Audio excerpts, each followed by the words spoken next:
RRB, l'invité du matin.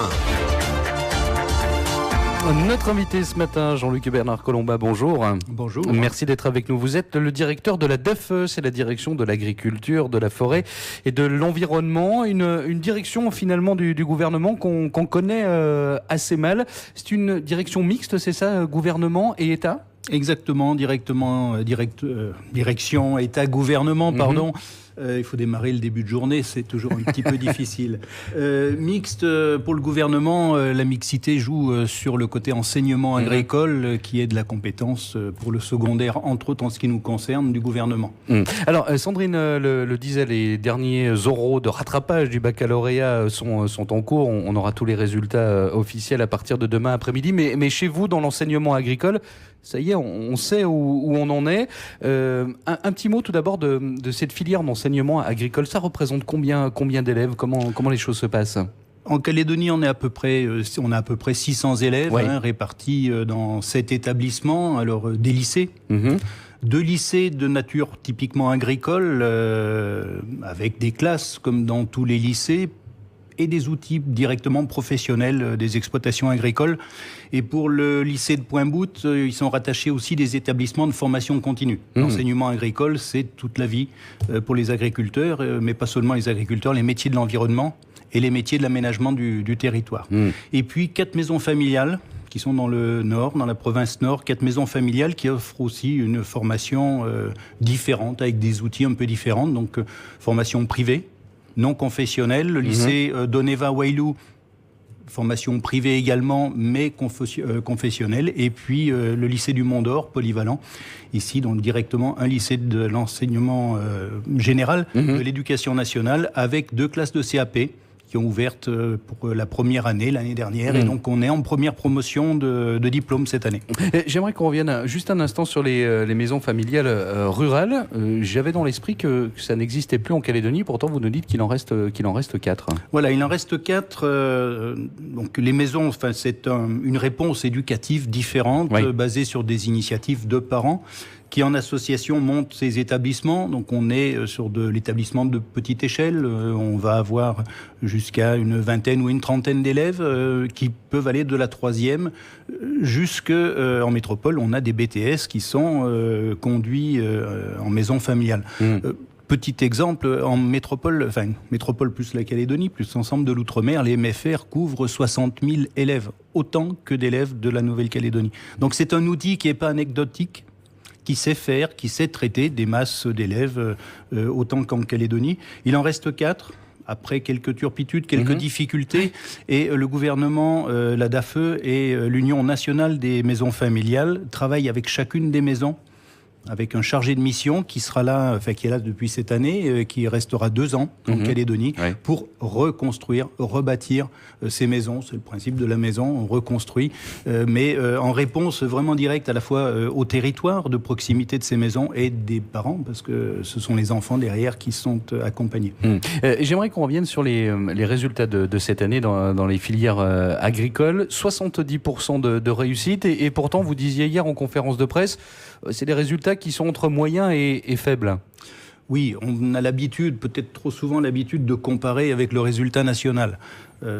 Alors c'est valable certainement de s'y comparer, de s'y référer régulièrement pour savoir où on est, en étant assez loin. Est-ce que l'on est sur la bonne direction ou pas ? C'est valable quand on a des effectifs suffisants pour pallier les difficultés ou les variations individuelles de chaque élève. Vous parliez de comparaison avec la métropole, 70% de réussite en Calédonie, c'est 15 points de moins que la métropole, voilà, c'est ça ? C'est 15 points de moins globalement, mais ça n'a pas trop de signification. C'est pas tellement cela qu'il faut regarder. Quand on est sur des effectifs de classe. Une classe de BTS, c'est une quinzaine d'élèves qui vont passer le BTS en fin d'année. 3 rates, 5 rates, 6 rates, ça arrive, ça vous fait chuter les résultats. Bon, si on en a 200, 300, 500, les 5 ou 6 qui vont rater ne pèsent pas le même poids. Bon, ce qui est important, c'est de voir l'évolution d'une année sur l'autre. On est dans la fluctuation de classe. Certaines années, il y aura du dynamisme. Les enseignants sont là pour l'accompagner. S'il y a moins de dynamisme, c'est l'enseignant qui n'accompagne pas, mais qui tire un peu plus. Et toutes les équipes autour, parce que je parle des enseignants, mais une équipe dite pédagogique, ça va de la femme de ménage qui entretient l'établissement pour que la qualité de ce qu'il y a autour du travail des enfants soit propre et de nature à susciter à la fois le respect, parce que c'est important également. On ne fait pas que de l'enseignement, un petit peu d'éducation aussi, c'est comme ça. Et puis tout le personnel d'encadrement, tout le personnel de cantine et autres. Enfin, c'est une vie au lycée comme ailleurs. 70% de réussite, on va dire que c'est une année sans, c'est un peu comme dans la vigne, quand il y a des orages et qu'on détruit un peu les récoltes. C'est un peu comme ça que vous qualifieriez cette année dans les filières agricoles ? Oui, comme il faut des chiffres, j'ai pris le chiffre global, mais quand on regarde, comment on peut dire, spécialité par spécialité, on mélange dans ce 70% à la fois des BTS, à la fois des CAP, c'est pas une notion de valeur, chaque diplôme a sa spécificité et sa caractéristique, mais c'est un mélange, les choux et les carottes, on fait un peu d'agriculture, ça ne veut plus rien dire, sauf que ça permet de mettre un grand chiffre. On a des filières où on a des niveaux qui fonctionnent très bien, qui sont voire supérieur à cette année au résultat de métropole. Alors, au résultat de l'année dernière, forcément, la métropole va s'effondrer parce que c'est une année creuse, donc on sera meilleur en septembre. Non, pour rester concret, on a des filières, on a des niveaux qui s'en sortent très bien. Oui. D'autres qui sont dans une année creuse. Mais alors, je ne suis pas catastrophé, c'est pas du tout ça. Bon, il faut trouver un terme, c'est moyen, faible.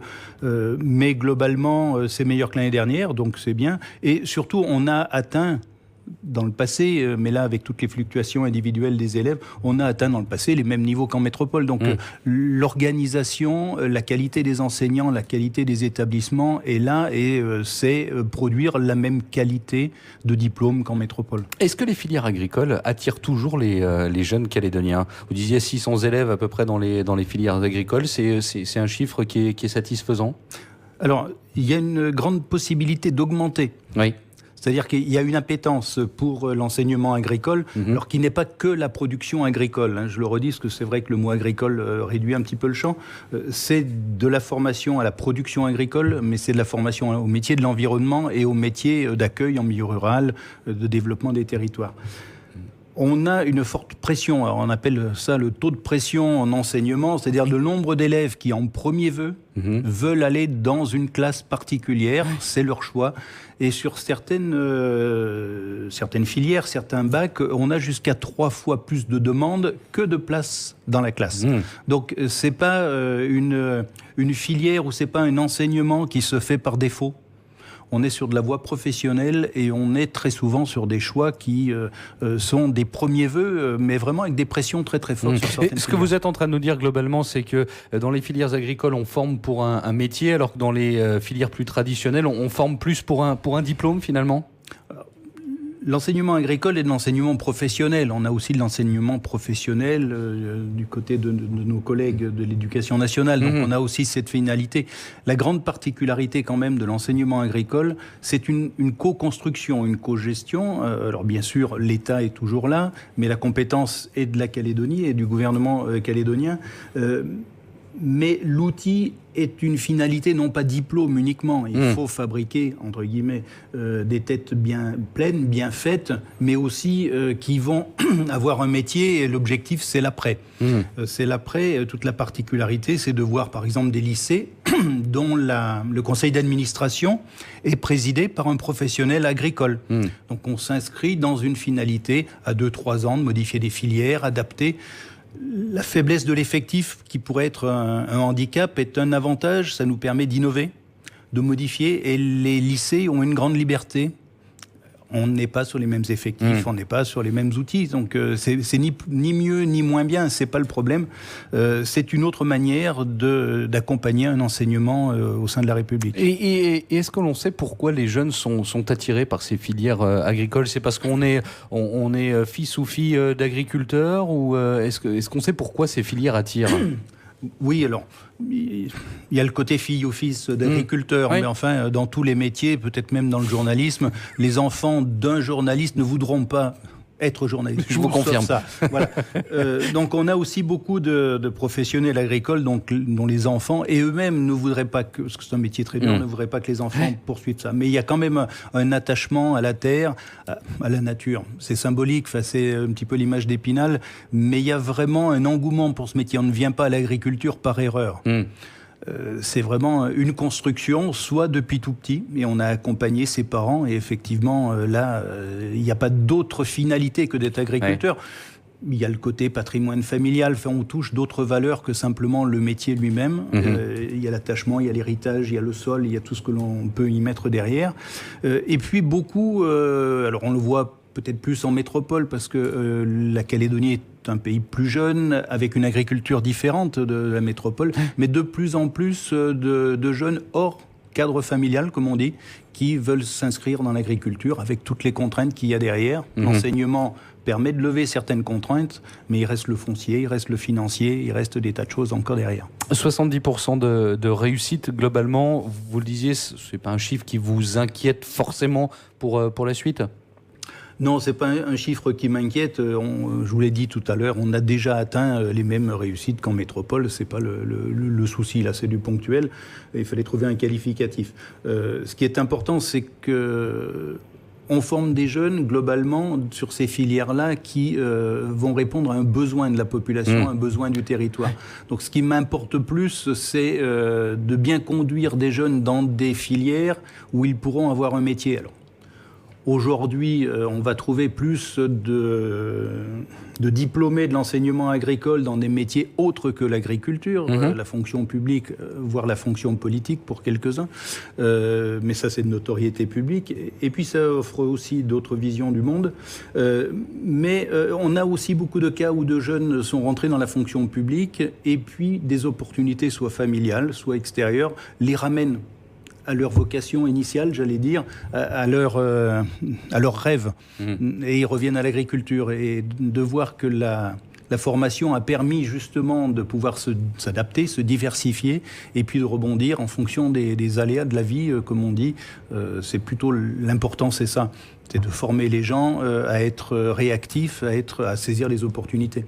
Jean-Luc Bernard Colomba, merci d'avoir été avec nous ce matin. Je rappelle que vous êtes directeur de la DAF, la direction de l'agriculture, de la forêt et de l'environnement. Merci à vous. Merci à vous.